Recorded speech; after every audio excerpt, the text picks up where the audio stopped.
Datang jauh-jauh dari Mesir dan Yordania, ketiga tokoh ulama sekaligus mantan pelaku aksi radikalisme ini melaju menuju Pulau Nusa Kambangan, Jawa Tengah.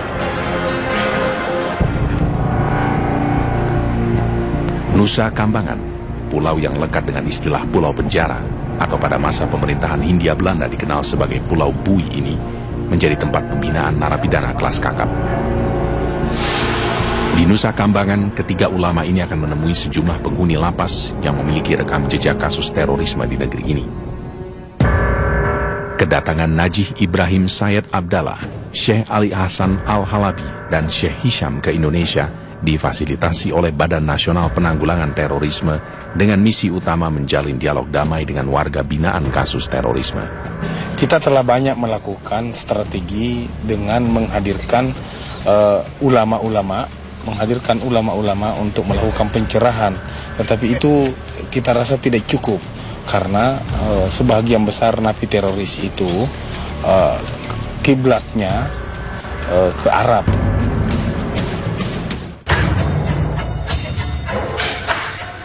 Ketiganya percaya diri untuk bisa bertemu dengan para warga binaan kasus terorisme. Memang tak mudah meyakinkan para warga binaan itu untuk mau berdialog, kecuali dengan pendekatan khusus. Syekh Ali Al-Halabi turun pertama kali dari bus, kemudian memasuki lapas Kembang Kuning. Di sana, ia berdialog dengan sekitar 13 napi kasus terorisme, diantaranya warga binaan dalam kasus pelatihan militer Aceh. Kedatangan Syekh Ali sempat mendapat penolakan dari salah seorang warga binaan yang bernama Aman Abdurrahman alias Abu Oman, salah satu tokoh dalam pelatihan militer kelompok teroris di Aceh.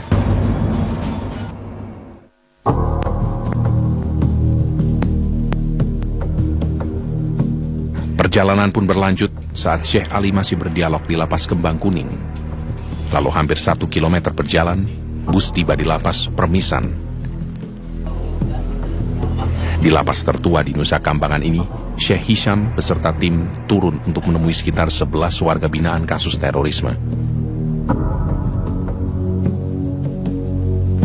Lapas ini juga dihuni oleh napi yang terlibat dalam kasus pelatihan militer Aceh. Ada pula Syaiful Anam alias Brekele serta kelompoknya yang terlibat dalam aksi terorisme Poso. Namun sayangnya, dialog diwarnai perdebatan yang berujung emosi ketika Syekh Hisham meminta para napi untuk meninggalkan jalan kekerasan.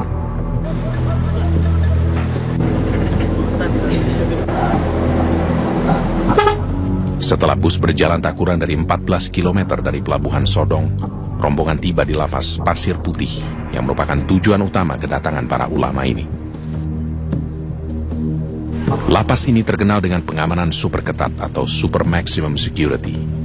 Penghuni lapas ini adalah warga binaan kasus berat, diantaranya 39 warga binaan kasus terorisme. Disinilah Syekh Najih yang juga mantan anggota Jemaah Islamiyah menemui tokoh Majelis Mujahidin Indonesia, Abu Bakar Ba'asyir. Syekh Najih harus menunggu sekitar setengah jam untuk dapat menemui Ba'asyir yang dijatuhi hukuman 15 tahun penjara karena dituding terlibat dalam pendanaan pelatihan militer Aceh. Ba'asyir sendiri sebelumnya enggan bertemu jika tidak dihadiri wartawan dan warga binaan lainnya seperti Aman Abdurrahman yang ditahan di lapas Kembang Kuning. Namun akhirnya Ba'asyir mau bertemu meski permintaannya tidak dikabulkan otoritas lapas. Ternyata respon mereka itu sangat bagus. Termasuk misalnya Ustaz Abu Bakar Ba'asyir itu. Pada sisi terakhir, beliau menyampaikan bahwa nasihat beliau sangat baik. Hanya saja berdasar ideologi mereka. Jadi itu tidak bisa diselesaikan dalam 1 jam, 2 jam, 1 hari, 2 hari. Beberapa poin ajaran Najih Ibrahim adalah mengubah pandangan para napi terhadap ajaran Islam itu sendiri. Jika selama ini ada salah pemahaman tentang jihad, Najih Ibrahim ternyata mampu memberikan pemahaman benar. نعم هم كانت لديهم بعض الأفكار الخاطئة وكان لديهم فكرة التكفير تكفير بعض المسلمين كانت لديهم فكرة الجهاد داخل إندونيسيا وقتل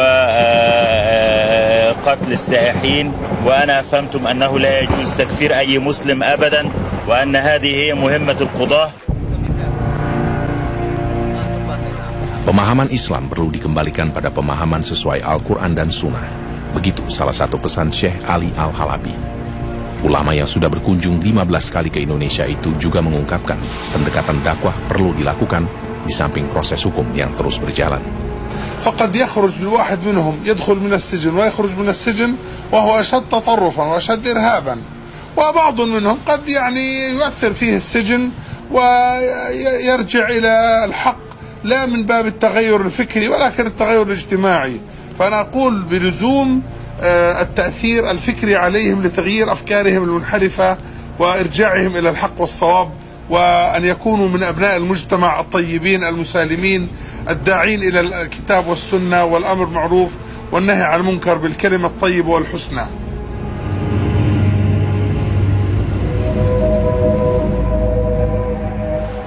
Dialog antar ulama dengan warga binaan kasus terorisme pun berlanjut di hari kedua. Kali ini hanya satu lapas yang dikunjungi, yakni Lapas Batu.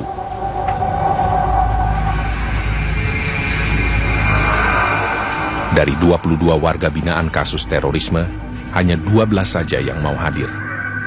Memang bukan perkara mudah untuk mengubah pemahaman radikal, namun setidaknya langkah pertama sudah dilalui. Tidak jarang ya kita temukan mereka menangis begitu. Ya.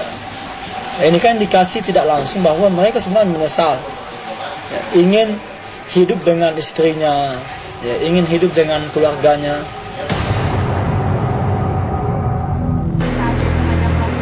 Berkaca pada pengalaman Abdurrahman Ayub yang juga mantan komandan JI di Australia, memang butuh kesabaran untuk melahirkan kesadaran yang timbul dari keinginan sendiri.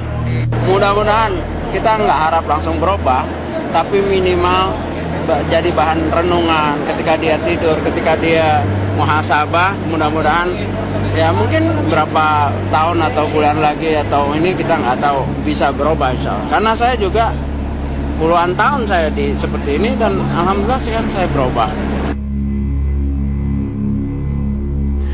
Pendekatan jangka panjang memang dibutuhkan, dan jika mau menelisik sisi dalam penjara, ada yang tak banyak diketahui. Misalnya, pendekatan personal oleh tokoh agama yang salah satunya dilakukan oleh Hasan Makarim. Lelaki yang kerap disapa dengan nama Ustadz Hasan ini adalah salah seorang tokoh agama yang sudah 22 tahun mengakrabi para warga binaan di Nusa Kambangan, termasuk warga binaan kasus terorisme. Yang pertama itu medianya adalah silaturahim.